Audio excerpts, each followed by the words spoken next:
नमस्कार साथियों। तो आज की अपनी क्लास है कोशिका घटवार कहानी। इससे पहले हम 3 कहानी पढ़ चुके हैं। सबसे पहले अपन ने बात की थी एक टोकरी भर मिट्टी माधवराव सप्रे की जो कहानी है 1901 में लिखी गई थी। सामान्यतः हिंदी की पहली कहानी भी इसको माना जाता है। और इसके बाद अपन ने बात की थी इंस्पेक्टर मतादीन चांद पर, जो कि 1970 में लिखी गई थी और एमडी साहब के ऊपर कहानी है। पुलिसिया तंत्र के भ्रष्टाचार को उजागर किया गया है।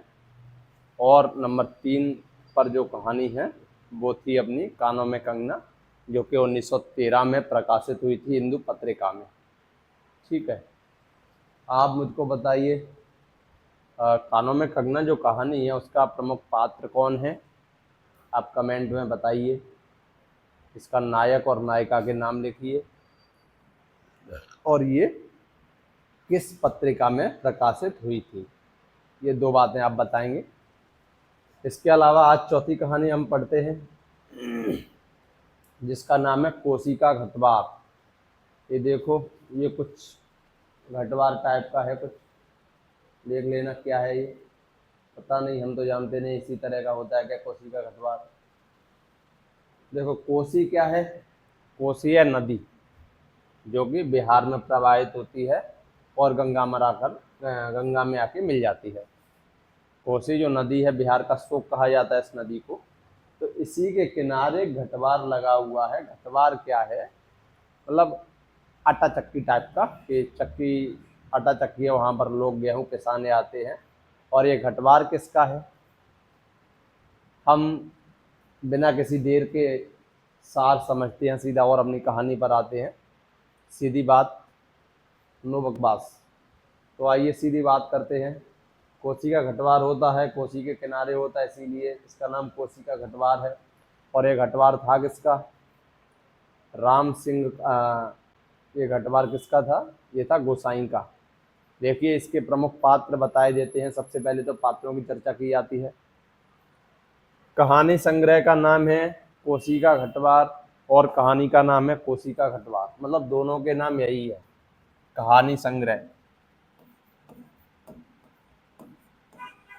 संग्रह कौन सा है?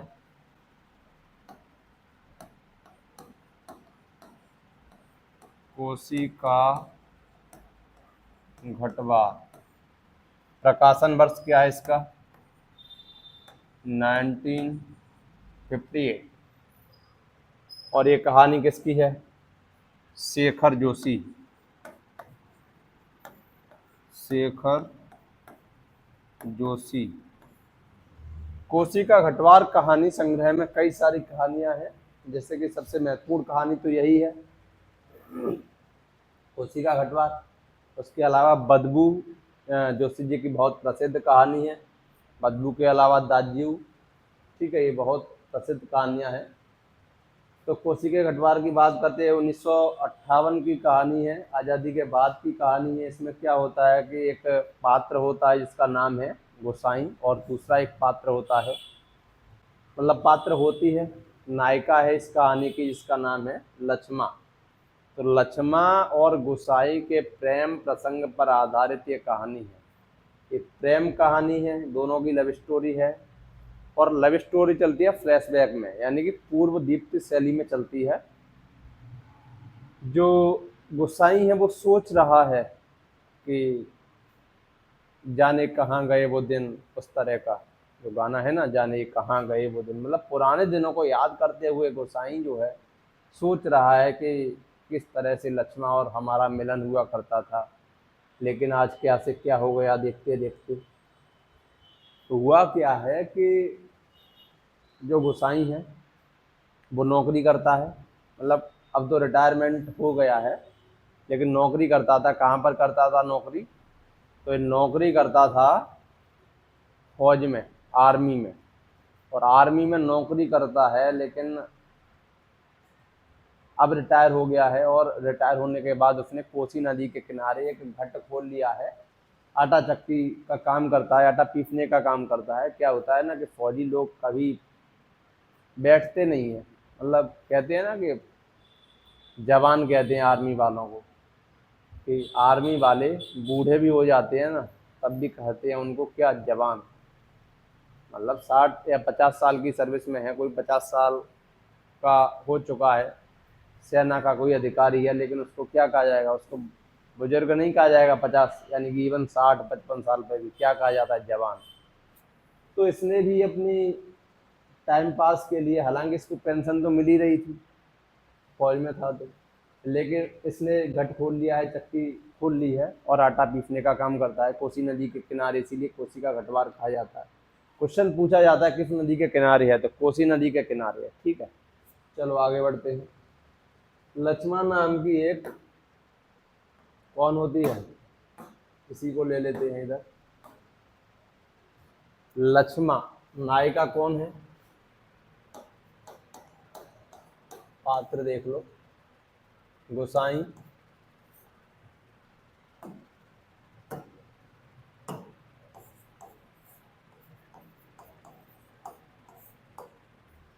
गोसाई प्रमुख पात्र है इसका। गोसाई के बाद लक्ष्मा, इसकी प्रेमिका कौन है, लक्ष्मा किसकी प्रेमिका है, गोसाई की। ठीक है, और भी इसमें पात्र हैं, उम्मेद सिंह का घट, एक और चक्की वाला होता है उम्मेद सिंह,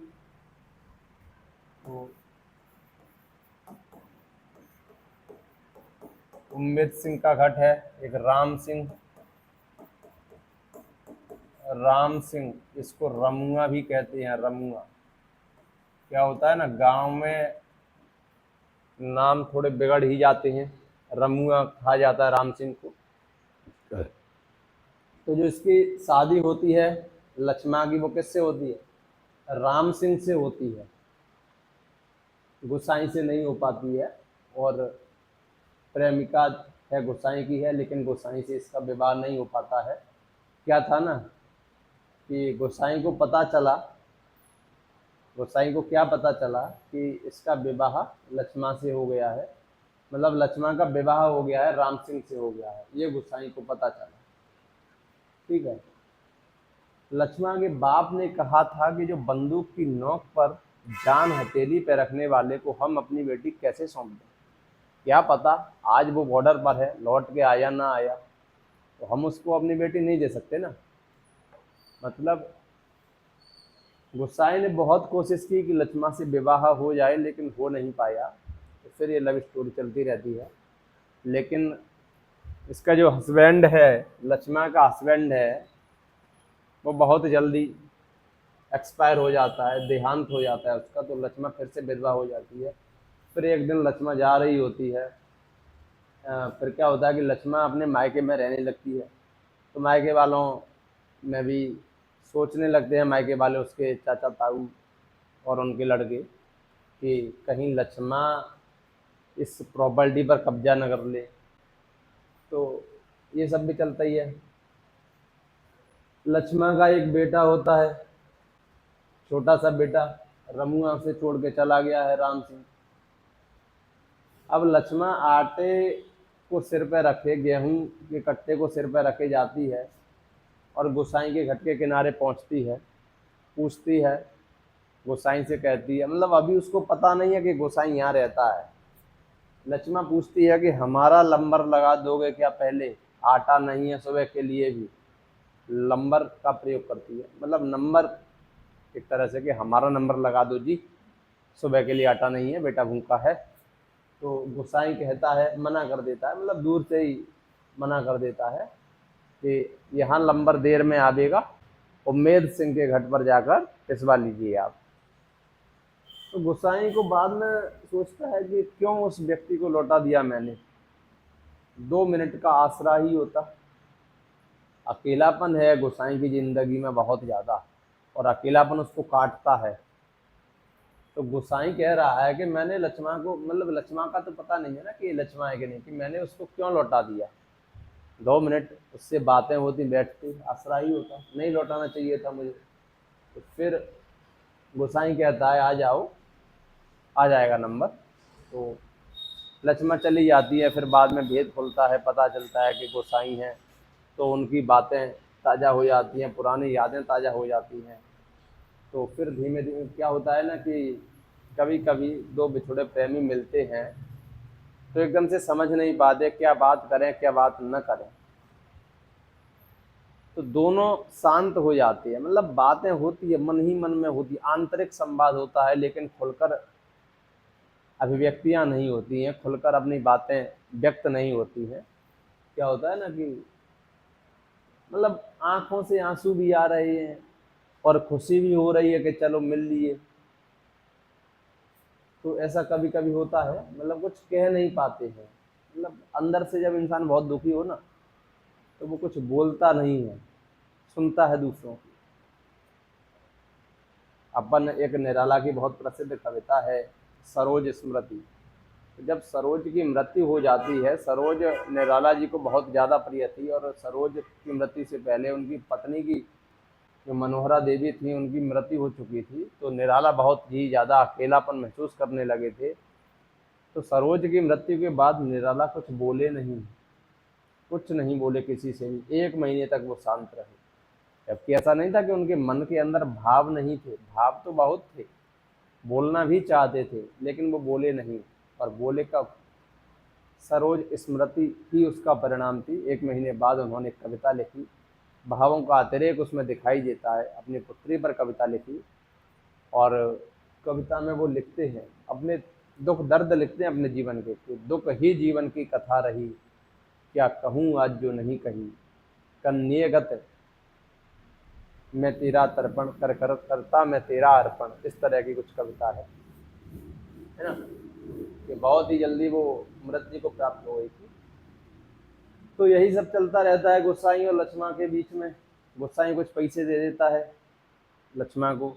लक्ष्मण कहती है, मतलब मांगती तो नहीं है, लक्ष्मण स्वाभिमानी स्त्री है।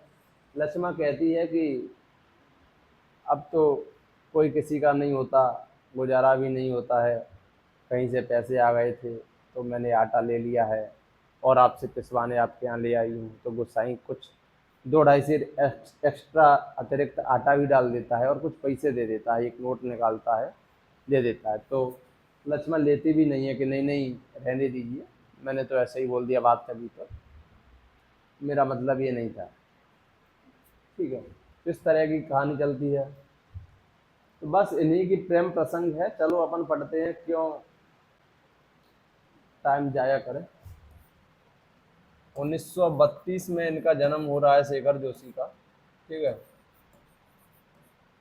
कोशिका खटवार 1958, संग्रह यही है। चलो पढ़ते हैं। अभी खप्पर में 1/4 से भी अधिक गेहूं शेष था। खप्पर में हाथ डालकर उसने व्यर्थ ही उल्टा पलटा और चक्की के पाटों के वृत्त में फैले हुए आटे को झाड़कर एक ढेर बना दिया। बाहर आते आते उसने फिर एक बार और खप्पर में झांक कर देखा, जैसे यह जानने के लिए कि इतनी देर में कितनी पिसाई हो चुकी है, परंतु अंदर की मिकदार में कोई विशेष अंतर नहीं आया था। खस खस की ध्वनि के साथ अत्यंत धीमी गति से ऊपर का पाठ चल रहा था। खड्ड का प्रवेश द्वार बहुत कम ऊंचा था, खूब नीचे तक झुक कर वह बाहर निकला। सर के बालों और बाहों पर आटे की एक हल्की सफेद परत बैठ गई थी। ठीक है, खंबे का सहारा लेकर वह बुदबुदाया, जा साला, सुबह से अब तक 10 पंसेरी भी नहीं हुआ, सूरज कहाँ का कहाँ चला गया है, कैसी अनहोनी बात है। मतलब गुस्सा आ रही है ना कि पूरा दिन हो गया, 10 पसेरी भी नहीं हुआ। 10 पसेरी यानी कि 50 किलो।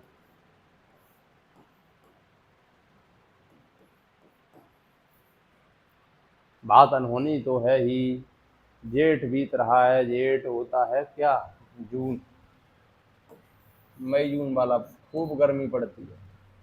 ज्येष्ठ, आकाश में कहीं बादलों का नाम निशान ही नहीं है। अन्य वर्षों तक लोगों की धान रोपाई पूरी हो जाती थी, पर इस साल नदी नाले सब सूखे पड़े हैं। देखो ये बहुत महत्वपूर्ण क्वेश्चन है, सूखे की स्थिति का जिक्र है इसमें, सूखे की स्थिति का जिक्र है, सूखे की स्थिति। ठीक है, सूखे की स्थिति का जिक्र है इसमें। खेतों की सिंचाई तो दरकिनार, बीज की क्यारियां सूखी जा रही हैं। छोटे नाले गूलों के किनारे के घाट महीनों से बंद हैं। कोसी के किनारे है गोसाई का ये घाट। देखो आ गया, कोसी नदी के किनारे है बिहार में।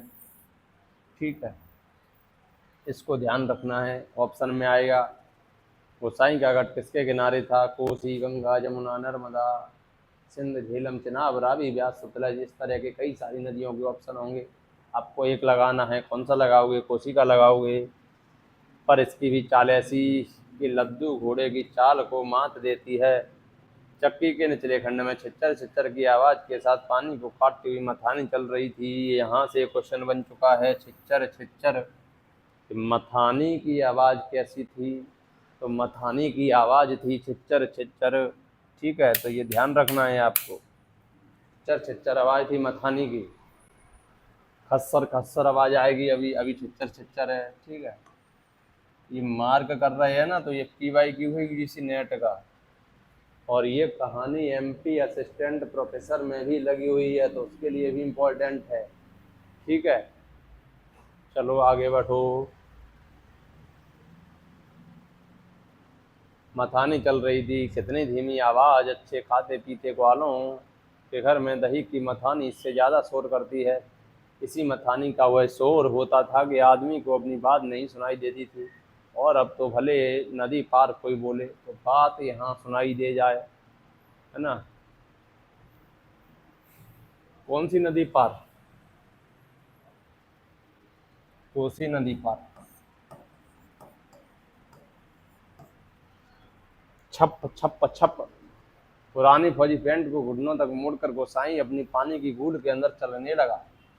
देखो क्या होता है ना, बड़े साहित्यकारों की यही पहचान होती है, कुछ नहीं पता है कहाँ से क्या हो गया, सीधा मंच पर सीन चल रहा है और अचानक से बीच में नाम आता है।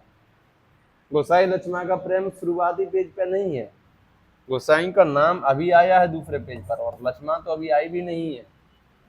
कहीं कोई सुराख निकास हो तो बंद कर दे, एक बूंद पानी भी बाहर न जाए। बूंद बूंद की कीमत है इन दिनों प्राय है आधा फलांग। चलकर वह बांध पर पहुंचा। नदी की पूरी चौड़ाई को घेर कर पानी का बहाव घट की गूल की ओर मोड़ दिया गया। किनारे की मिट्टी घास लेकर उसने बांध में से एक दो स्थान पर निकास बंद किया और फिर गूल के किनारे किनारे चलकर घट पर आ गया। ये घट वही है, चक्की वाला घट। सूखे की स्थिति का जिक्र है तो नदी का पानी को इधर उधर किया जा रहा है। अंदर जाकर उसने फिर पाटों के वृत्त में फैले हुए आटे को बुहार कर ढेरी में मिला दिया। खप्पर में अभी थोड़ा बहुत गेहूं शेष था। वह उठकर बाहर आया। खप्पर कुछ नहीं है, खप्पर है चक्की का डाला कह सकते हैं, जिसमें गेहूं भरा हुआ है। ठीक है, नेक्स्ट पेज बढ़ाओ।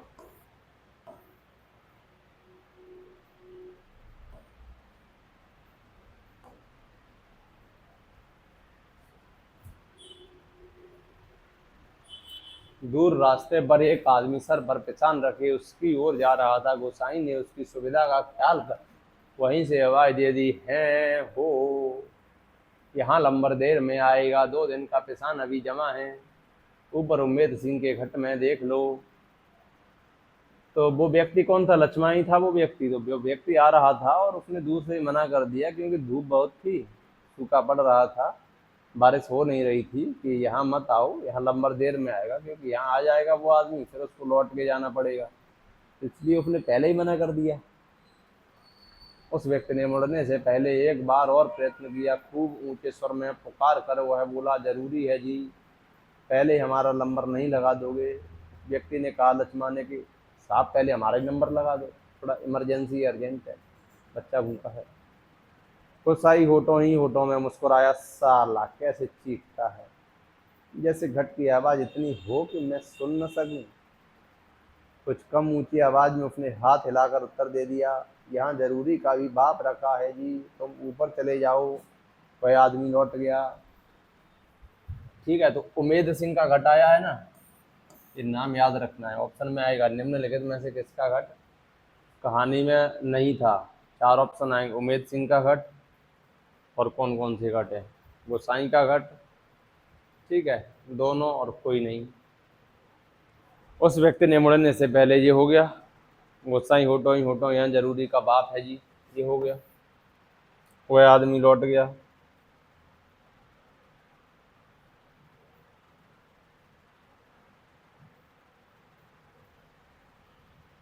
महल की छांव में बैठकर गोसाई ने लकड़ी के जलते कुंदे को खोद कर चिलम सुलगाई और गुड़ गुड़ करता धुआं उड़ाता रहा। खस्सर खस्सर चक्की का पाठ चल रहा था। ये आवाज महत्वपूर्ण है, खस्सर खस्सर चक्की, छच्चर छिच्चर मथानी, मथानी, किट किट किट किट, खप्पर से दाने गिराने वाली चिड़िया काट पर टकरा रही थी। ठीक है, तो किट किट, खस्सर खस्सर और छिच्चर छिच्चर। अच्छा, ये फिर से आगे, छिच्चर छिच्चर की आवाज के साथ मथानी पानी को काट रही थी और कहीं कोई आवाज नहीं थी। कोसी के बहाव में भी कोई ध्वनि नहीं।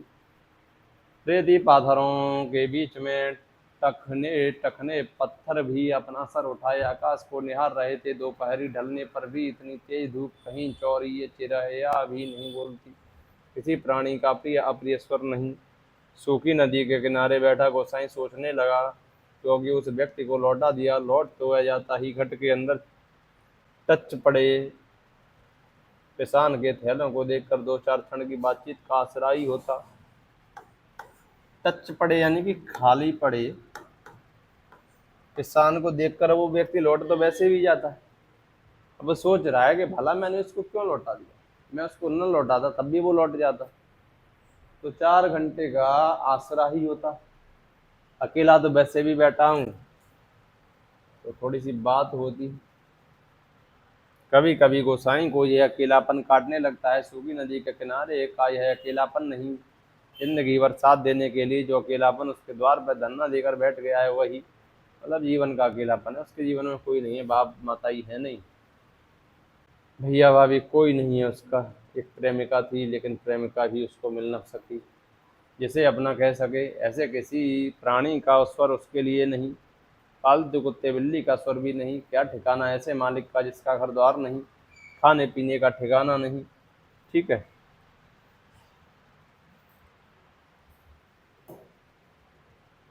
चलो, बीवी बच्चे नहीं, खाने पीने का ठिकाना कुछ नहीं है उसका।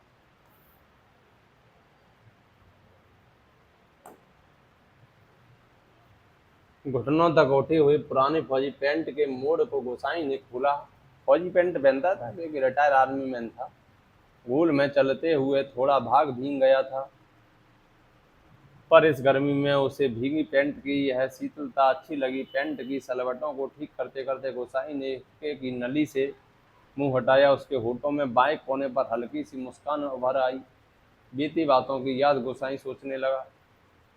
इसी पेंट की बदौलत यह अकेलापन उसे मिला है। नहीं, याद करने को मन नहीं करता, पुरानी बहुत पुरानी बातें वह भूल गया है, पर हवलदार साहब की पेंट की बात उसे नहीं भूलती।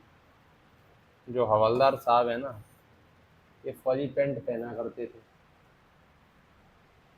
तो इन्हीं की फौजी पेंट को देख कर वो मोटिवेशनल हुआ, मतलब मोटिवेशन उसको मिला और उसने निर्णय किया कि मैं भी आर्मी में भर्ती होऊंगा और इसी तरह की फौजी पैंट पहनूंगा।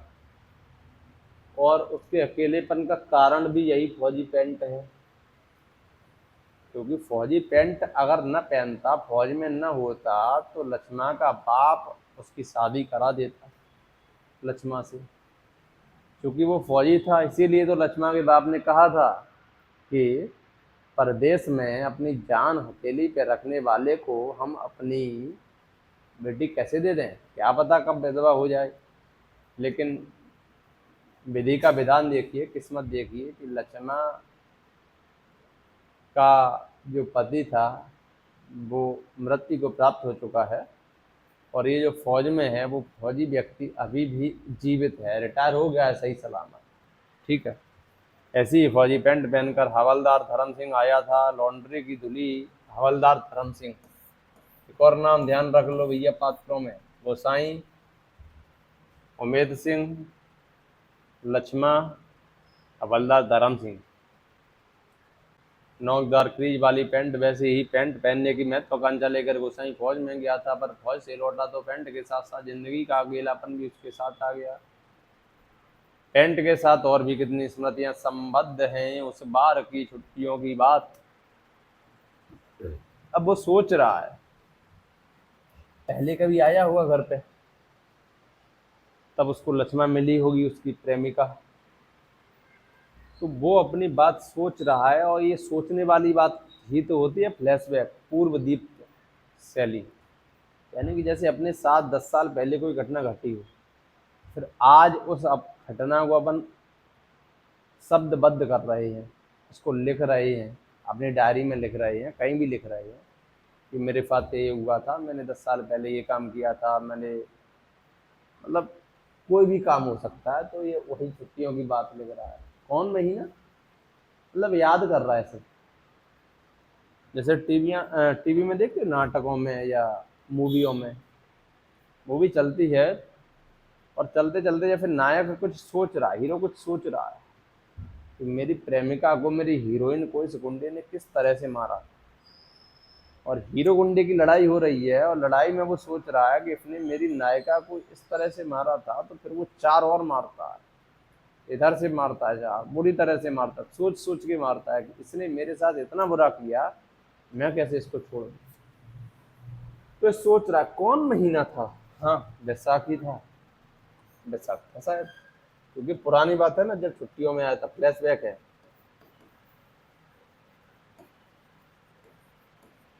हीरो हीरोइन पुरानी बातें सोचते हैं, तो वो हिस्सा ब्लर कर दिया जाता है एकदम से, उसके माइंड, मतलब उसका जो फेस है वो जूम किया जाएगा, और फिर एकदम से दिमाग के यहाँ ले जाके ब्लैक एंड वाइट में दिखाया जाएगा कि अब वो सोच रहा है पुरानी चीज़ें। बैसाखी था ना, सर पर क्रास खरी के क्रेस्ट वाली काली किस्तीनुमा टोपी को तिरछा रखकर फौजी वर्दी हुए पहली बार एनुअल लीव पर घर आया था, वार्षिक छुट्टियों पे आया था। तो चिड़ बन की आग की तरह खबर इधर उधर फैल गई थी, बच्चे बूढ़े सभी उससे मिलने आए थे। चाचा का गोट एकदम भर गया था, ठसाठस बिस्तर की नई एकदम साफ जगमग लाल नीली धारियों वाली दरी आंगन में बिछानी पड़ी थी लोगों को बैठाने के लिए। खूब याद है, आंगन का गोबर दरी में लग गया था। बच्चे बूढ़े सभी आए थे, सिर्फ चना गुड़ या हल्द्वानी के तंबाकू का लोभ ही नहीं था। कल के शर्मीले गोसाई को इस नए रूप में देखने का कौतूहल भी था, पर गोसाई की आंखें अपनी उस भीड़ में जिसे खोज रही थीं, वह वहां नहीं थी। किसे खोज रही थी गोसाई की आंखें?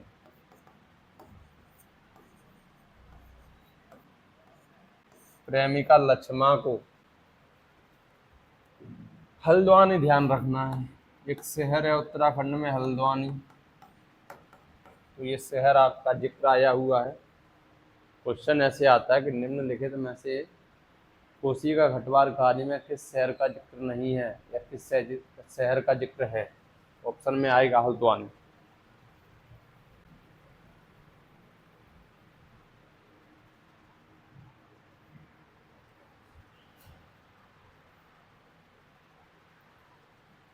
नाला पार के अपने गांव से भैंस के कट्टिया को खोजने के बहाने दूसरे दिन लक्ष्मण आई थी, पर गोसाई उस दिन उससे मिल न सका। गांव के छोकरे ही गोसाई की जान को बवाल हो गए थे। बुड्ढे नरसिंह प्रधान उन दिनों ठीक कहा करते थे, आजकल गोसाई को देखकर सोबनिया का लड़का भी अपनी फटी घेर की टोपी को तिरछी पहनने लगा है। दिन रात बिल्ली के बच्चों की तरह छोकरे उसके पीछे लगे रहते थे, सिगरेट बीड़ी या गपशप के लोभ में। क्या है ना कि गोसाई का जलवा था। गोसाई जब आता था तो सब लोग उसको देखने आ जाते थे, उसके घर में भीड़ लगती थी। टोपी वोपी पहन के आता था, बढ़िया ठाट बाट में आता था। थोड़ा सा लक्ष्मण देखेंगे, लक्ष्मण इस तरह का लिखना है। हमने जो लिखा है वो क्षत्रिय वाला है, जो कि गलत है।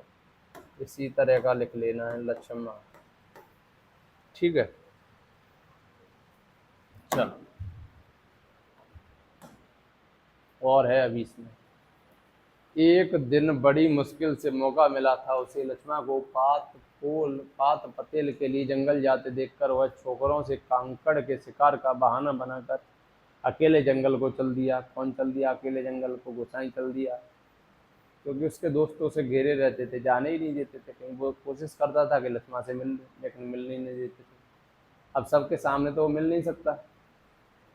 गांव की सीमा से बहुत दूर काफल के पेड़ के नीचे गोसाई के घुटने पर सर रखकर लेटी लेटी लक्ष्मण काफल खा रही थी। देखो भैया, एक दिन वो उसको मौका मिला तो वो चला गया, मिलने मिलने चला गया तो काफल खा रही थी। कौन? लक्ष्मण उसके सिर पर ऐसे सिर रखकर उसकी गोदी में।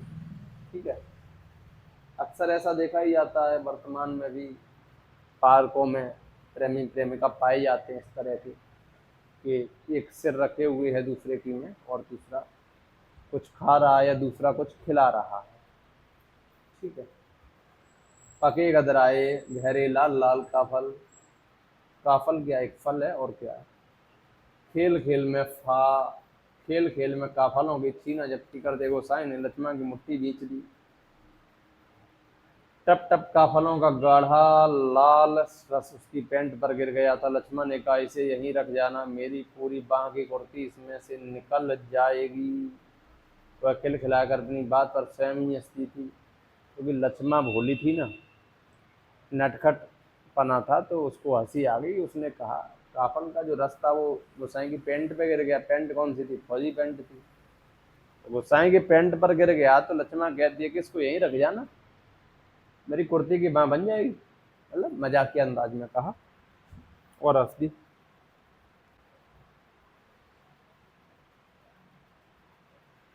पूरा पेज आता नहीं है, पता नहीं क्यों नहीं आता। पुरानी बात क्या पुरानी बात क्या कहा था गोसाई ने? याद नहीं पड़ता। तेरे लिए मखमल की कुर्ती ला दूंगा मेरी सुबह, या कुछ ऐसा ही मतलब सोच रहा है। गोसाई ने कहा होगा उससे कि मैं तेरे लिए कुर्ती ला दूंगा। जब उसने कहा कि ये पैंट यहीं रख जाना, तब गोसाई ने कहा उससे कि मैं तेरे लिए कुर्ती ला दूंगा मखमल की। हाँ, पर लक्ष्मण को मखमल की कुर्ती किसने पहनाई होगी? पहाड़ी पार के रमुआ ने, जो तुरी निशान लेकर उसे ब्याहने आया था।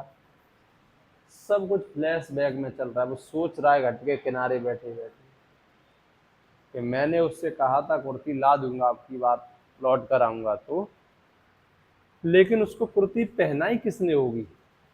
पहाड़ी पार के रमुआ ने। रमुआ कौन है?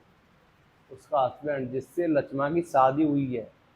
वो ये सोच रहा है, मैंने कहा था कुर्ती का, लेकिन मैं कुर्ती तो पहना नहीं पाया, क्योंकि उसकी तब तक शादी हो गई।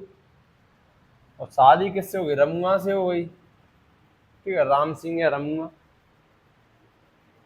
ब्याहने आया था। ये देखो, ब्याहने ही आया था, इसने ही तो पहना ही होगी। जिसके आगे पीछे भाई बहन नहीं, माई बाप नहीं, प्रदेश में बंदूक की नोक पर जान रखने वाले को छोकरी कैसे दे दें हम? लक्ष्मण के बाप ने कहा था।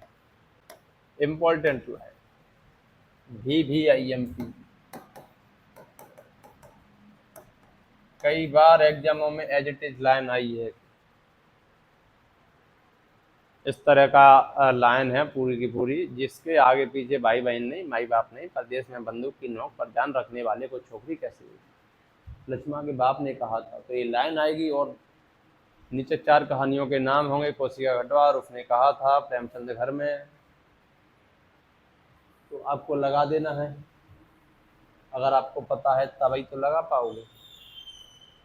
कम से कम उसके पात्रों के नाम पता होंगे और आपको ध्यान आएगा लक्ष्मण किस कहानी में थी, कोशिका गढ़वार में थी, तो आप लगा लोगे, वरना जय सिया राम। उसका मन जानने के लिए गोसाई ने टेढ़े तिरछे बात चलवाई। क्या होता है ना कि प्रेमी को लगता है कैसे न कैसे साम दंड भेद, कैसे भी शादी हो जाए, तो वो बात चलवा रहा है किसी न किसी बहाने। किसका मन जानने के लिए? लक्ष्मण का जानने के लिए। अगर लक्ष्मण के मन में होगा तो मना कर देगी अपने बाप से कि मुझे रमुआ से शादी नहीं करनी है, तो मेरे से हो सकता है ऐसा हो जाए।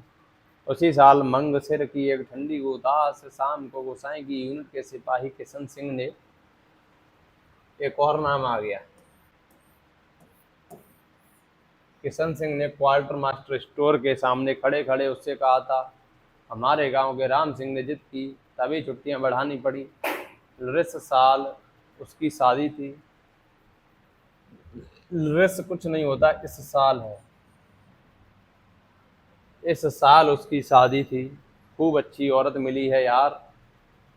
ये राम सिंह किशन सिंह किसको बता रहा है? किशन सिंह बता रहा है गोसाई को कि हमारे यहाँ रमुआ की शादी थी, खूब अच्छी औरत मिली है यार, शक्ल सूरत भी अच्छी है, एकदम पटाखा। किशन सिंह सुना रहा है ये कहानी। किसको सुना रहा है? गोसाई को सुना रहा है। आप एक बात सोच के देखो, आपको कोई कहानी सुनाए यार, मतलब आपको कोई बात बताए, आप ही की प्रेमिका की बात बताए कि पता है उस लड़की की शादी हो गई है, हमारे ही गांव के एक लड़के से हो गई है, रमुआ से। आपको कैसा लगेगा? अच्छा नहीं लगेगा ना कि आप कुछ बोलोगी भी नहीं, और मतलब अच्छा भी नहीं लगेगा, क्योंकि जिससे शादी आप करना चाहते थे उससे किसी और ने कर ली, या लड़की के बाप ने किसी और से करा दी। बड़ी हंसमुख है और बता रहा है, और पटाखा और कह दिया ऊपर से।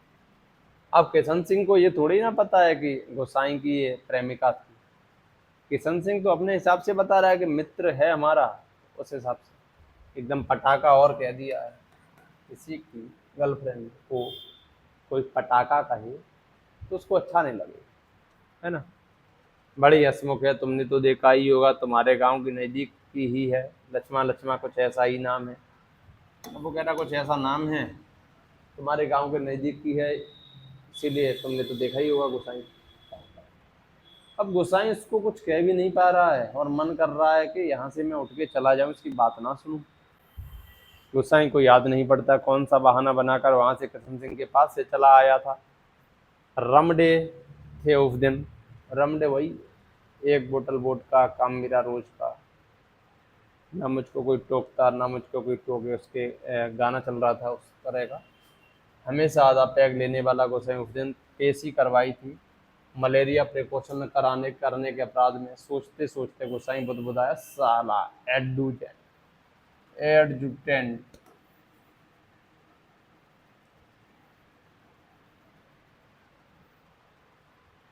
गोसाई सोचने लगा, उस साल छुट्टियों में घर से विदा होने से एक दिन पहले वह मौका निकल कर लक्ष्मण लक्ष्मा से मिला था।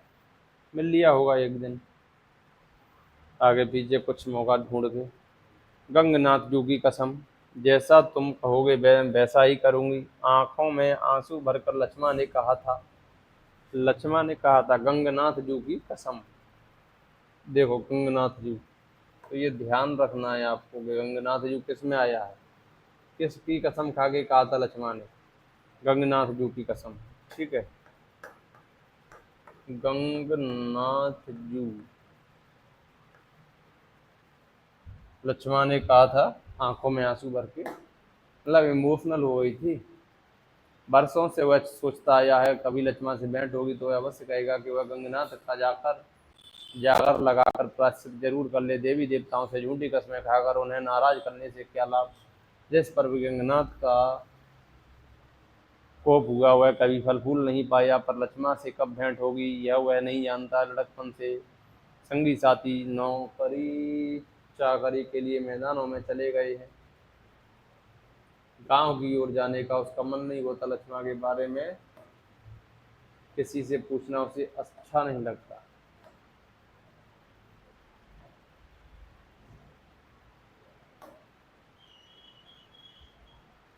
जितने दिन नौकरी रही हुए पलट कर अपने गांव नहीं आया था। एक स्टेशन से दूसरे स्टेशन का वॉलंटियर ट्रांसफर लेने वालों की लिस्ट में नायक गोसाई का नाम ऊपर आता था।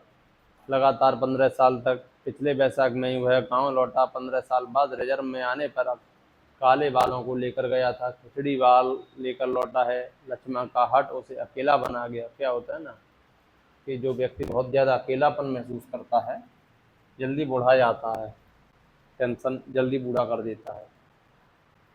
आज इस अकेलेपन में कोई होता जिसे गोसाई अपनी जिंदगी की किताब पढ़कर सुनाता, शब्द शब्द अक्षर अक्षर कितना देखा, कितना सुना और कितना अनुभव किया है। ठीक है। एकाएक गोसाई का ध्यान टूटा। सामने पहाड़ी के बीच की पगडंडी से सर पर बोझा लिए एक नारी आकृति उसकी ओर चली आ रही थी। देखो, ये सारी चीजें गोसाई सोच रहा है फ्लैशबैक में कि क्या क्या हुआ था। अब करंट की बात है, एकदम से ध्यान टूटा, फिर टूटा ध्यान तार का, मतलब तार का ध्यान टूट गया है। राम की शक्ति पूजा में राम का ध्यान तार का टूटता है। क्या देखा आपने कि नारी आ रही है आकृति, गोसाई ने सोचा। और नारी कौन थी? वो लक्ष्मा ही थी। पिसान लेके आ रही थी पिसवाने के लिए। वहीं से आवाज देकर उसे लौटा देखते कोसी ने चिकने काई लगे पत्थरों पर कठिनाई से चलकर उसे वहां तक आकर केवल निराश लौट जाने को क्यों कहे। वह बाध्य करे। दूसरे दिन दूसरे से चिल्ला चिल्ला कर पिसान स्वीकार करवाने की लोगों की आदत से वह तंग आ चुका था। इस कारण आवाज देने को उसका मन नहीं हुआ। वह आकृति अब तक पगडंडी छोड़कर नदी के मार्ग में आ पहुंची। उसने कहा जाने दो, मन हो रहा था कि लौटा दे, क्यों परेशान करे, क्योंकि कोसी पार करके आना पड़ता था।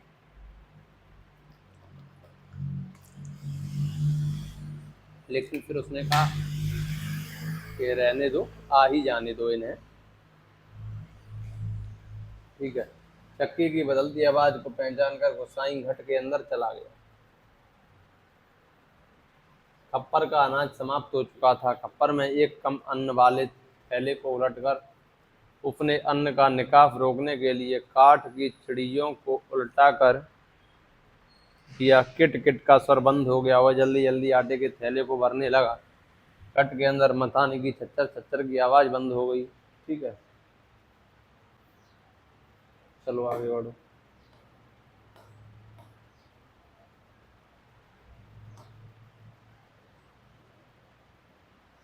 लेकिन फिर अंदर जाकर पिसान के थैले को इधर उधर रखने लगा। काठ की चिड़िया किट किट बोल रही थी। उसी गति के साथ गोसाई को अपने हृदय की धड़कन का आभास हो रहा था। घट के छोटे कमरे में चारों ओर पिसे हुए अन्न का चूर्ण फैला था। ठीक है। क्या है ना कि सब कुछ घट के अंदर था। और जो आटा चक्की वाले लोग होते हैं ना, पूरे भूत बन जाते हैं, सफ़ेद सफ़ेद हो जाते हैं। तो घट के अंदर क्या था? सारा फैला हुआ था सफ़ेद सफ़ेद आटा। और गोसाई भूत बना था। तो लक्ष्मण ने उसको पहचान नहीं पाया। ठीक है। जो अब तक गोसाई के पूरे शरीर पर छा गया था। इस कृत्रिम सफेदी के कारण वह वृद्ध सा दिखाई दे रहा था। स्त्री ने उसे पहचाना नहीं। उसने दोबारा बेही शब्द दोहराया हुए अब भी तेज धूप में बोझ सर पर रखे हुए गोसाई का उत्तर पाने के आतुर थी। वो बाहर खड़ी है, लक्ष्मण कह रही है कि पहचान रखने के लिए उत्तर मिले तो वो अंदर आए। शायद नकारात्मक उत्तर मिलने पर वह उल्टे पांव लौटकर किसी अन्य चक्की का सहारा लेती कि या तो ये ना मना कर दे कि नहीं है साहब हमारे यहाँ खाली, तो वो किसी और चक्की वाले के यहाँ जाए। दूसरी बार के प्रश्न को गोसाई न टाल पाया। उत्तर देना ही पड़ा। यहाँ पहले ही टीला लगा है, देर तो होगी ही। उसने दबे स्वर में कह दिया, गोसाई ने कह दिया कि भैया टाइम लगेगा, काफ़ी माल रखा हुआ है पहले। स्त्री ने किसी प्रकार की अनुनय विनय नहीं की। शाम के आटे का प्रबंध करने के लिए वह दूसरी चक्की का सहारा लेने को लौट पड़ी। हुसैन झुककर घट से बाहर निकला। मुड़ते समय स्त्री की एक झलक देखकर उसका संदेह विश्वास में बदल गया था। उसको पहले संदेह हो रहा था, क्योंकि कोई भी प्रेमी प्रेमिका होते हैं, कोई भी प्रिय व्यक्ति होते हैं, अपना कोई व्यक्ति होता है तो उसको अपन पहचान ही जाते हैं चाल ढाल से, उसकी आवाज़ से, भले ही 10 साल बाद क्यों न सुने। ठीक है। गुस्साई झुककर घट से बाहर निकला। मुड़ते समय स्त्री की एक झलक को देखकर संदेह विश्वास में बदल गया। हताश सा वह कुछ क्षणों तक उसे जाते हुए देखता रहा और फिर अपने हाथों तथा सिर पर गिरे हुए आटे को झाड़कर एकदम एक दो कदम आगे बढ़ा। उसके अंदर की किसी अज्ञात शक्ति ने जैसे उसे वापस जाती हुई उस स्त्री को बुलाने को बाध्य कर दिया। आवाज़ देकर उसे बुला लेने को उसने मुंह खोला, परंतु आवाज़ न दे सका। अब देखो, आवाज़ देना चाह रहा है लेकिन उसका जो विश्वास, जो संदेह था, वो विश्वास में बदल गया है। अब वो उसको बुलाना चाह रहा है लेकिन बुला नहीं पा रहा है। ठीक है, तो ऐसा होता है ना कि राम की शक्ति पूजा में राम जी बहुत ही निस्तब्ध हो जाते हैं। कुछ क्षण तक रहकर मौन सहज नित बोले स्वर, बोले रघुमणि मित्रवर विजय होगी न समर। कि हे मित्र विभीषण, युद्ध में हमारी विजय नहीं होगी। कुछ क्षण तक रहकर मौन, कुछ क्षण मौन रहे राम। सोचो, राम मौन हो जा रही है, मतलब इतना मर्यादित व्यक्ति, पुरुषोत्तम राम, मर्यादा पुरुषोत्तम राम, जिन्होंने किसी के साथ कभी गलत नहीं किया, अपार शक्ति है, और फिर भी रावण से हार का सामना करना पड़ रहा है। मतलब शुरुआत में तो हार ही रहे थे, बाद में अंतिम रूप से तो राम की विजय ही हुई, लेकिन प्रारंभ में उनकी हार हो रही थी। लक्ष्मण को भी शक्ति लग गई थी। तो आगे देखो, बोलना चाहता था लेकिन आवाज न दे सका। मतलब बहुत कुछ बोलना चाह रहा होगा अपनी प्रेमिका से कि इतने सालों बाद ये आवाज़ सुनने को मिली है, लेकिन फिर भी ऐसा होता है अक्सर। अपना कोई प्रिय व्यक्ति बहुत ज़्यादा गम में हो, या कोई ऐसा व्यक्ति जिससे अपन बहुत गहरा लगाव हो जिस व्यक्ति से, और वो परलोक से धार जाए, तो अपन कुछ बोल नहीं पाते। मतलब रोना भी आता है और रो भी नहीं पाते। अपना दुख भी बांटना चाहते हैं दूसरों के साथ, लेकिन कुछ कह ही नहीं पाते। मतलब एक तरह से मौन हो जाते हैं। तो उसी तरह का मौन इधर हो गया है गोसाई के साथ। मौन साध लिया, एक झिझक, एक असमर्थता जो उसका मुंह बंद कर रही थी। वह स्त्री नदी तक पहुंच चुकी थी। गोसाई के अंतर में तीव्र उथल पुथल मच गई। अब गोसाई आवाज देना चाहता है लेकिन दे नहीं पा रहा है। चाहता है कि लौट रही है, क्योंकि गोसाई को लक्ष्मण ने तो पहचान नहीं पाया था, क्योंकि भूत बना था चक्की के अंदर। तो दूरी बढ़ती जा रही है। जैसे लक्ष्मण पहले यहाँ थी, इधर घट है, और यहीं लक्ष्मण खड़ी थी, इधर गोसाई भूत बना खड़ा था। तो गोसाई आवाज दे रहा है। गोसाई ने पहले तो देखा ही नहीं उसकी ओर, ये भूत बना, इसीलिए इसने पहचान नहीं पाया लक्ष्मण ने। अब लक्ष्मण इधर जा रही है, जा रही है, जा रही है, लक्ष्मण यहाँ तक आ गई। ठीक है, तो बोलना चाह रहा है लेकिन बोल नहीं पा रहा है। लक्ष्मण और बढ़ गई आगे, यहाँ तक आ गई लक्ष्मण। ठीक है, यहाँ तक आ गई लक्ष्मण।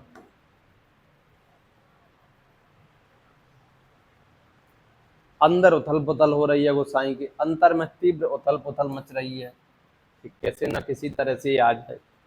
क्योंकि अब संदेह था पहले, अब वो संदेह विश्वास में बदल गया है। इस बार आवेग इतना तीव्र था कि वह स्वयं को नहीं रोक पाया। अब उससे रहा नहीं गया, क्योंकि अगर 10 सेकंड का विलंब और किया तो लक्ष्मण यहाँ से यहाँ पहुंच जाएगी, और 500 मीटर की दूरी पर लक्ष्मण पहुंच गई, कोसी नदी के दूसरे किनारे पहुंच गई, तो फिर ये मिलन फिर से अधूरा रह जाएगा। और फिर पता नहीं ये मिलन कब होगा। बरसों बाद तो आज मिलन हो रहा है, और अब पता नहीं है कब होगा, नेक्स्ट टाइम पता नहीं, नेक्स्ट टाइम कब होगा। तो इसने जोर से आवाज दी, लड़खड़ाती आवाज में उसने पुकारा है, क्योंकि कुछ कह नहीं पा रहा है, एक लक्ष्मण, मतलब इस तरह का आवाज लड़खड़ा रही है। होता है ऐसा, ऐसा रियल में होता है, अपने साथ भी होता है, कभी ना कभी हुआ होगा। कोई मित्र है, बहुत पुराना मित्र है, कोई भी ले लो, प्रेमिका ही क्यों ले, ऐसा होता है। आवाज में उसने पुकारा लक्ष्मण। अब नाम निकला है जब ये यहाँ तक आ गई है। अगर यहाँ तक आ जाती तो फिर कुछ नहीं होता, ये प्रेम कहानी फिर से अधूरी रह जाती। चलो भैया, घबराहट के कारण वह पूरे जोर से आवाज नहीं दे पाया था। स्त्री ने यह आवाज नहीं सुनी। इस बार गोसाई ने स्वस्थ होकर पुनः पुकारा लक्ष्मण। अब थोड़ी हवाएं ठीक होकर निकली है। लक्ष्मण ने पीछे मुड़ के देखा। मायके में उसे सभी इस नाम से पुकारते थे। यह संबोधन उसके लिए स्वाभाविक था, परंतु उसे शंका शायद यह थी कि चक्की वाला एक बार पहचान स्वीकार न करने पर भी दोबारा उसे बुला रहा है या उसे केवल भ्रम हुआ है। उसने वहीं से पूछा, मुझे पुकार रहे हैं जी? उसे आवाज लगी कि मुझे कोई पुकार रहा है, लेकिन उसको ये लगा कि एक चक्की वाला मुझे मेरे नाम से कैसे पुकार रहा है। तो इसको जानती नहीं और संभवतः ये भी न जानता होगा, लेकिन मेरा नाम क्यों ले रहा है। तो उसने पीछे मुड़ के देखा अपने भ्रम को दूर करने के लिए कि मुझे पुकार रहे हैं जी।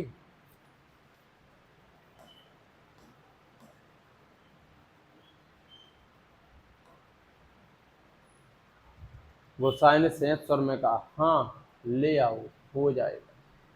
लक्ष्मण क्षण भर रुकी और फिर घट की ओर लौट आई। अचानक साक्षात्कार होने का मौका न देने की इच्छा से गोसाई व्यस्तता का प्रदर्शन करता हुआ मेहल की छाह में चला गया। मेहल क्या है? मेहल पेड़ है, मेहल के पेड़ होते हैं। इन पेड़ों की छाया में गोसाई चला गया, मतलब एकदम से सामने नहीं आना चाहता था गोसाई लक्ष्मण के। होता है ना कि मतलब सामने जाऊं, कैसे जाऊं, जो प्रेम था वो मुकम्मल हो नहीं पाया है, तो सामने जाने से डर रहा था, थोड़ा सा हिचक रहा था, इसलिए व्यस्तता का प्रदर्शन करने लगा।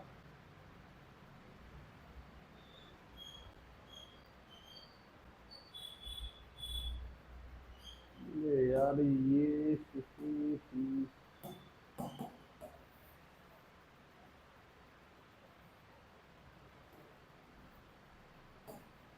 क्या है ये क्वेश्चन आता है। किसके पेड़ थे उधर? मेहल के पेड़ थे।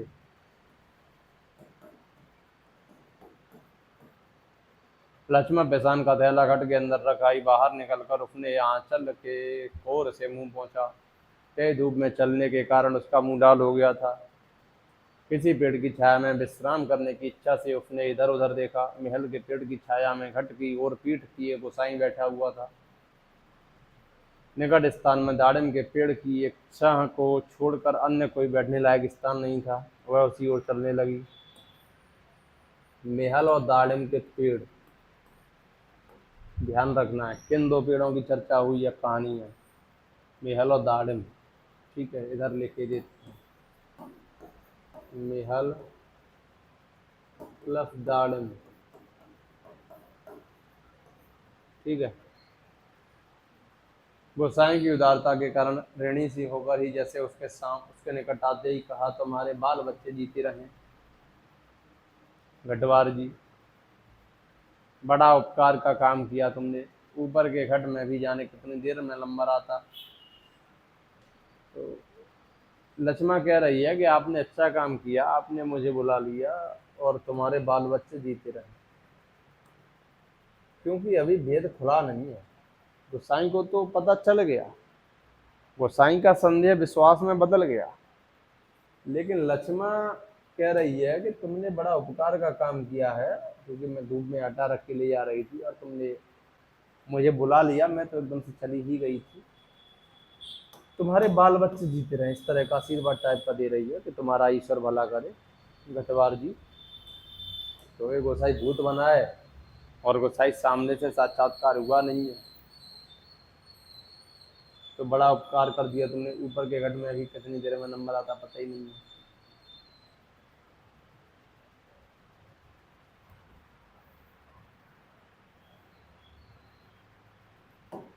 चलो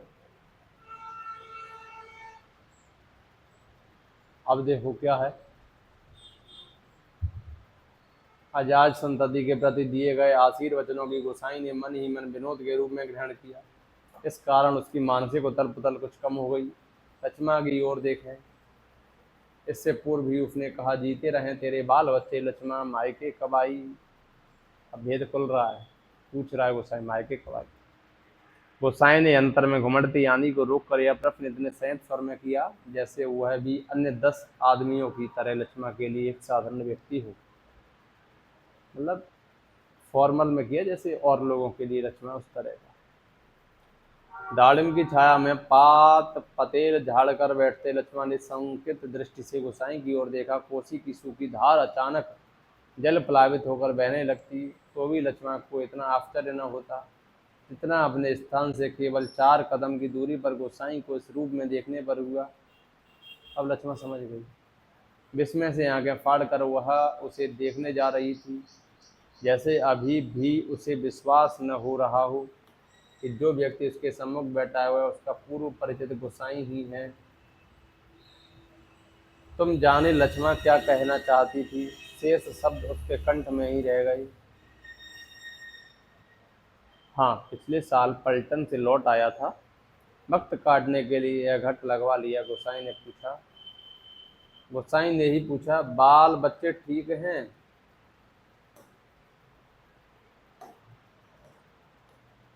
अब दोनों की बात हो रही है, पता चल गया दोनों कौन क्या है।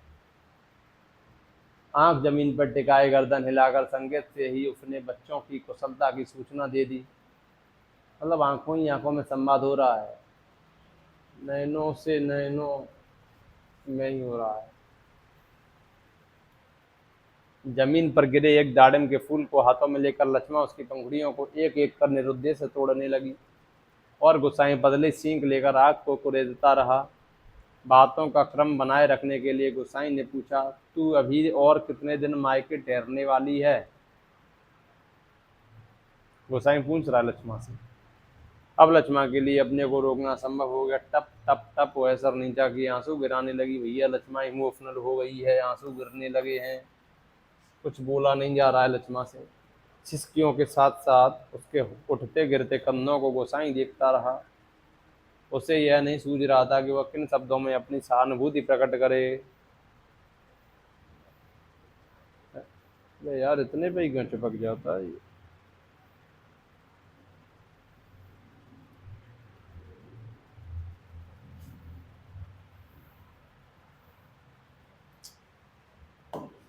चलो इसी में पढ़ते हैं, कोई बात नहीं।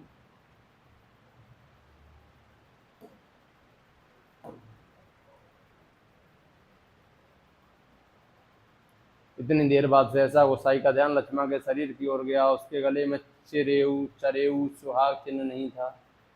गले में चरेऊ नहीं था। किसके गले में? भैया ये प्रश्न पूछा जा चुका है।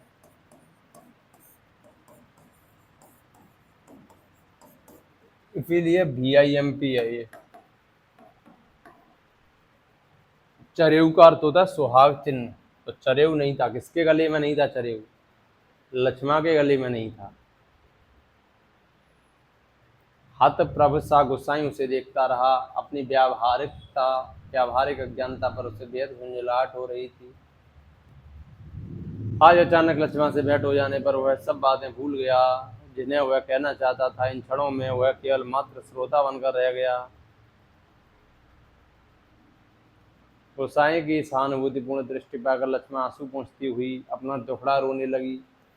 जिसका भगवान नहीं होता उसका कोई नहीं होता। जेठ जेठानी से किसी तरह पिंड छुड़ाकर यहाँ माँ की बीमारी में आई थी, कभी भी मुझे छोड़ के चली गई। एक अभागा मुझे रोने को रह गया। ये अभागा कौन है? अभागा लक्ष्मण का पुत्र है। तो वो कह रही है मेरे सब मर गए, बस एक अभागा ये पुत्र बचा है, इसीलिए मैं जी रही हूँ, वरना मैं भी मर जाती।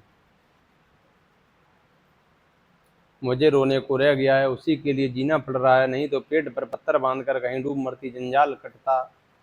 यहाँ काका काकी के साथ रह रही हो? गोसाई ने पूछा।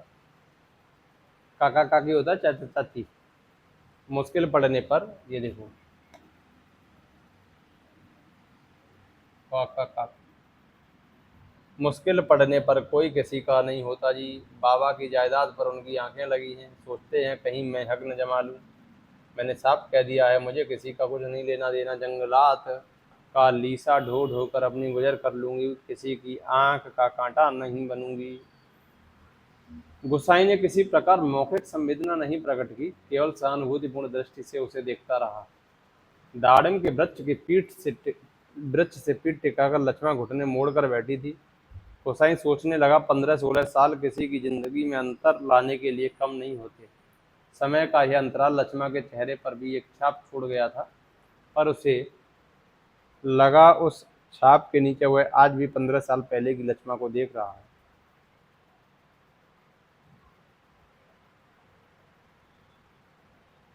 कितनी तेज धूप है इस साल। लक्ष्मण का स्वर उसके कानों में पड़ा, प्रसंग बदलने के लिए ही, जैसे लक्ष्मण ने यह बात जानबूझकर कही है।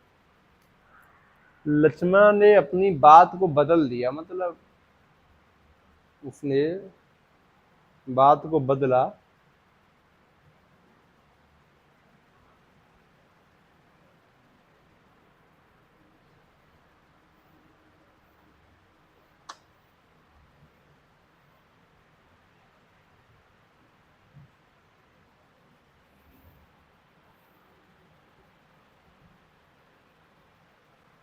और अचानक उसका ध्यान उस ओर चला गया जहाँ लक्ष्मण बैठी थी। दाड़िम की फैली फैली अधढंगी डालों से छनकर धूप उसके शरीर पर पड़ रही थी। सूरज की एक पतली किरण न जाने कब से लक्ष्मण के माथे पर गिरी हुई एक लट को सुनहरी रंगीनी में डुबा रही थी। गोसाई एकटक उसे देखता रहा।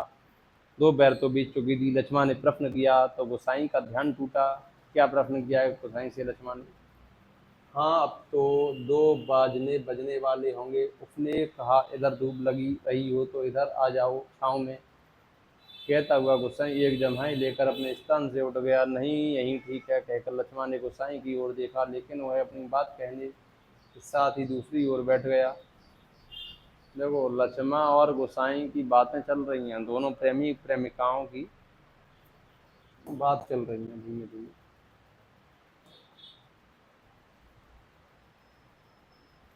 धीरे धीरे गोसाई गुल के किनारे तक गया। अपनी अंजलि से भर भर कर उसने पानी पिया और फिर पास ही एक बंजर घट के अंदर जाकर पीतल और अलमुनियम के कुछ बर्तन लेकर आग के निकट लौट कर आया। आसपास पड़ी हुई सूखी लकड़ियों को बटोर कर उसने आग सुलगाई और एक काले कुती बटलोई में पानी रखकर जाते जाते लक्ष्मण की ओर मुंह कर कह गया, चाय का टाइम भी हो रहा है, पानी उबल जाए तो पत्ती डाल देना, पुड़िया में पड़ी है।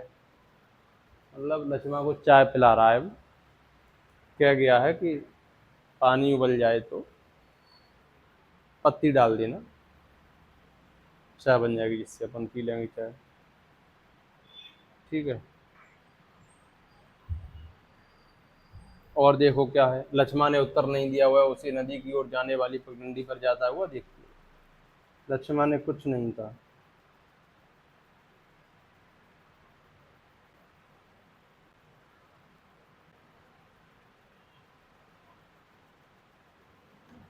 सड़क किनारे की दुकान से दूध लेकर लौटते लौटते गोसाई को काफी समय लग गया था। वापस आने पर उसने देखा एक 6-7 वर्ष का बच्चा लक्ष्मण की देह से सटकर बैठा हुआ है। एक लक्ष्मण की देह से सटकर बच्चा बैठा है, और बच्चा वो किसका है? वो लक्ष्मण का ही है। बच्चे का परिचय देने की इच्छा फिर जैसे लक्ष्मण ने कहा, इस छोकरे को घड़ी भर के लिए भी चैन नहीं मिलता, जाने कैसे पूछता खोजता मेरी जान खाने को यहाँ आ गया है।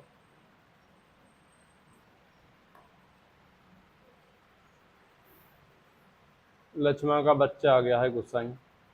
सॉरी, लक्ष्मण का बच्चा लक्ष्मण के यहाँ आ गया है, और लक्ष्मण बैठी है गोसाई के यहाँ। गोसाई ने लक्ष्य किया कि बच्चा बार बार उसकी दृष्टि बचाकर माँ से किसी चीज के लिए जिद कर रहा है।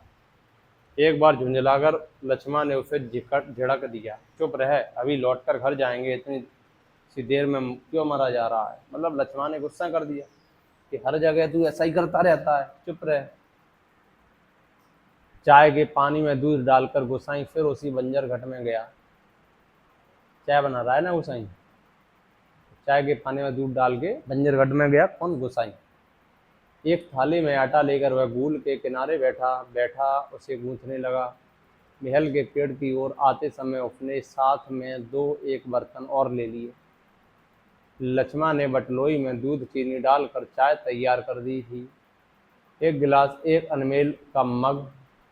अनिमल का मग और एक अल्युमिनियम के मेस्टिन में गोसाई ने चाय डालकर आपस में बांट ली थी, मतलब थोड़ी सी चाय उसको दे दी एक गिलास में और एक गिलास में अपन ने ले ली।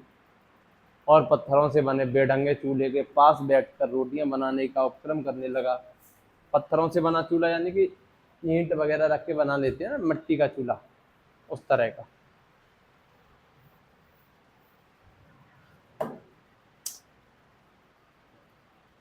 ठीक है। हाथ का चाय गिलास जमीन पर टिका कर लक्ष्मा उठी। आटे की थाली अपनी ओर खिसकाकर उसने स्वयं रोटी पका देने की इच्छा ऐसे स्वर में प्रकट की कि गोसाई न कह सका। मतलब बोलने लगी कि लाओ मैं ही रोटी बना देती हूँ। वह खड़ा खड़ा उसे रोटी पकाते हुए देखता रहा। आकार की फौजी लंगर की चपातियों या स्वयं के हाथ से बनी बेडौल रोटियों से एकदम भिन्न थी। आटे की लोई बनाते समय लक्ष्मण के छोटे छोटे हाथ बड़ी तेजी से घूम रहे थे। कलाई में पहने हुए चांदी के कड़े जब कभी आपस में टकरा जाते तो खन खन का एक अत्यंत मधुर स्वर निकलता। चक्की के पाट पर टकराने वाली काठ की चिड़ियों का स्वर कितना नीरस हो सकता है, यह गुसाई ने आज पहली बार अनुभव किया। किसी काम से वह बंजर घट की ओर गया और बड़ी देर तक खाली बर्तन डिब्बों को उठाता रहा। वह लौट कर आया तो लक्ष्मा रोटी बनाकर बर्तनों को समेट चुकी थी और अब आटे में सने हाथों को धो रही थी। गुसाई ने बच्चे की ओर देखा। वह दोनों हाथों में चाय का मग थामे टकटकी लगाकर गोसाई को देखे जा रहा था। लक्ष्मा ने आग्रह के स्वर में कहा, चाय के साथ खानी हो तो खा लो, फिर ठंडी हो जाएगी। ठीक है, चाय के साथ रोटी दे रही है बच्चे को। मैं तो अपने टाइम से ही खाऊंगा। यह अच्छा, लक्ष्मा कह रही है गोसाई से कि आपको रोटी खानी है तो खा लो वरना फिर ठंडी हो जाएंगी। मैं तो अपने टाइम से ही खाऊंगा। यह तो बच्चे के लिए स्पष्ट कहने में उसे झिझक महसूस हो रही थी, जैसे बच्चे के संबंध में चिंतित होने की उसकी चेष्टा अनधिकार हो। मतलब गोसाई कह रहा है ये तो बच्चे के लिए रोटी है, उसको खाने दो, मैं तो अपने टाइम पर ही खाऊंगा, मैं अभी नहीं खा रहा। न न जी, वह तो अभी घर से खा कर ही आया है, मैं रोटियां बनाकर रख आई थी। अत्यंत संकोच के साथ लक्ष्मा ने आपत्ति प्रकट कर दी। लक्ष्मा ने कहा, अरे नहीं नहीं जी, आप खा लीजिए गोसाई जी, बच्चा तो खा के ही आया है, जबकि वो खा के नहीं आया था, बच्चे को भूख लगी थी। और यूं ही कहती है, बच्चा कह रहा है अब अपनी मम्मी से, यूं ही कहती है, कहाँ रखी थी रोटियां घर में, घर में रोटी कहाँ थी, फालतू में कह रही है, मुझे खाने नहीं दे रही है। बच्चे ने रुआसी आवाज में वास्तविक व्यक्ति की बातें सुन रहा था और रोटियों को देखकर उसका संयम ढीला पड़ गया था। चुप, आंखें तरेर कर लक्ष्मा ने उसे डांट दिया। बच्चे के इस कथन से उसकी स्थिति हास्यास्पद हो गई थी। इस कारण लज्जा से उसका मुंह आरक्त हो उठा। बच्चा है, भूख लगाई होगी, डांटने से क्या फायदा, गोसाई कह रहा है ये। गोसाई ने बच्चे का पक्ष लेकर दो रोटियां उसकी ओर बढ़ा दी, परंतु माँ की अनुमति के बिना उन्हें स्वीकार करने का साहस बच्चे में नहीं था। वह ललचाई दृष्टि से कभी रोटियों की ओर कभी माँ की ओर देख लेता था। मतलब गोसाई ने तो कह दिया कि खा ले बेटा रोटी, लेकिन माँ का खौफ था बच्चे के अंदर। माँ ने आंखें दिखा दी। बच्चा थोड़ा सा ढीला पड़ गया, उसके अंदर साफ नहीं था रोटी खाने का अनुमति के बिना। गोसाई के बार बार आग्रह करने पर भी बच्चा रोटियां लेने में संकोच करता रहा तो लक्ष्मण ने उसे जकड़ दिया। मर, अब ले क्यों नहीं लेता, जहां जाएगा वहीं अपने लक्षण दिखाएगा।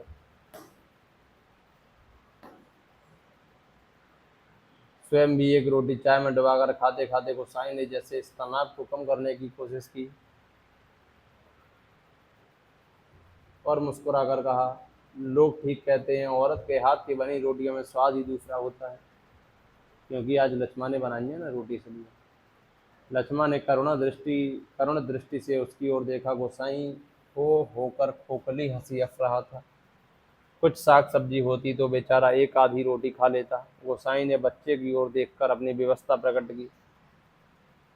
ऐसे ही खाने पीने वाले की तकदीर लेकर पैदा हुआ होता तो मेरे भाग क्यों पड़ता। लक्ष्मण कह रही है, ये इतना ही खाने पीने वाले की तकदीर होती इसकी, ऊपर ये कहीं अच्छे घर में जाता, अंबानी अडानी के घर में जाता, किसी करोड़पति के घर में, सिंधिया के घर में जाता, हमारे में काय को आता। आज थोड़े पैसे मिले हैं, अनाज आज ले जाऊंगी, कुछ सौदा, सौदा यानी कि सामान, ऐसे। अच्छा हो गया। हाथ से अपनी जेब टटोलते हुए गोसाई ने संकोचपूर्ण स्वर में कहा, लक्ष्मण। लक्ष्मण ने जिज्ञासा से उसकी ओर देखा।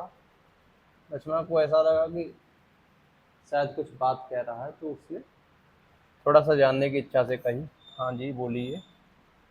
गोसाई ने जेब से एक नोट निकालकर उसकी ओर बढ़ाते हुए कहा, खर्चा चलाने के लिए यह रख लो। मेरे पास सभी और हैं। परसों दफ्तर से मनी ऑर्डर आया है।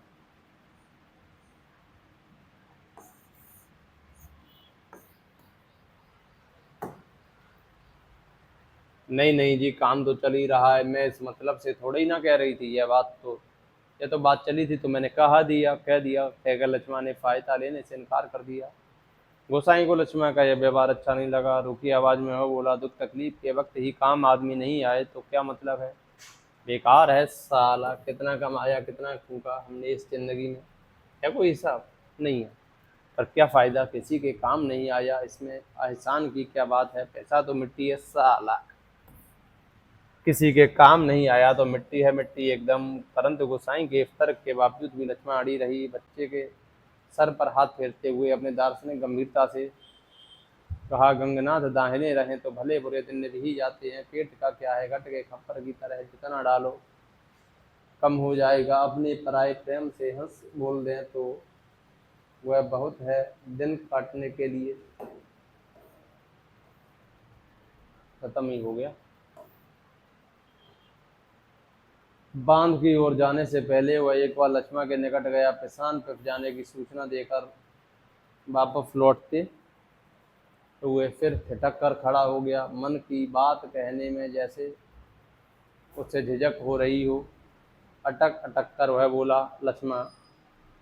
लक्ष्मण ने सिर उठाकर उसकी ओर देखा। गोसाई को चुपचाप अपनी ओर देखते हुए पाकर उसे संकोच होने लगा। वह न जाने क्या कहना चाहता है। इस बात की आशंका से उसके मुंह का रंग अचानक फीका होने लगा। गोसाई ने झिझकते हुए केवल इतना ही कहा, कभी 4 पैसे जुड़ जाएं तो गंगनाथ का जागर लगाकर भूल चूक की माफी मांग लेना। पूत परिवार वालों को देवी देवता के कोप से बचा रहना चाहिए। लक्ष्मण की बात सुनने के लिए वह नहीं रुका। अब वो चला गया, अपनी बात कह के लक्ष्मण से बोल गया था कि कभी 4 पैसे जुड़ जाएं तो गंगनाथ जी का आशीर्वाद ले लेना, उनके यहाँ चली जाना एक बार, क्योंकि बीवी बच्चे मतलब बच्चों वालों को भगवान गंगनाथ के कोप से बचा रहना चाहिए। पानी तोड़ने वाले के तिहार से झगड़ा निपटाकर कुछ देर बाद लौटते हुए उसने देखा, सामने पहाड़ की पगडंडी पर सर पर आटा लिए लक्ष्मण अपने बच्चे के साथ धीरे धीरे चली जा रही है। वह उन्हें पहाड़ी के मोड़ तक पहुंचने तक टकटकी बांधे देखता रहा। घट के अंदर काठ की चिड़िया अब भी किट किट आवाज कर रही थी। चक्की का पाट खिस्सर खिस्सर चल रहा था। चक्की के पाट की आवाज ध्यान रखिए, मथाने की आवाज ध्यान रखिए, छिच्चर छिच्चर।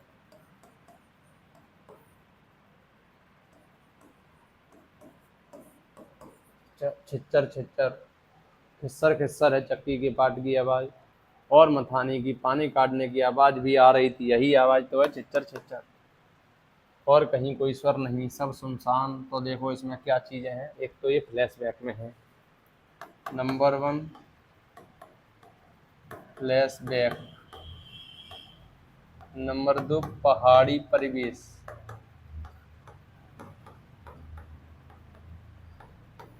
नंबर 3 प्रेम कहानी।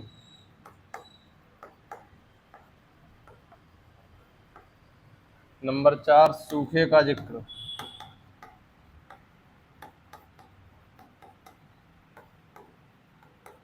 नंबर 5 कोसी नदी।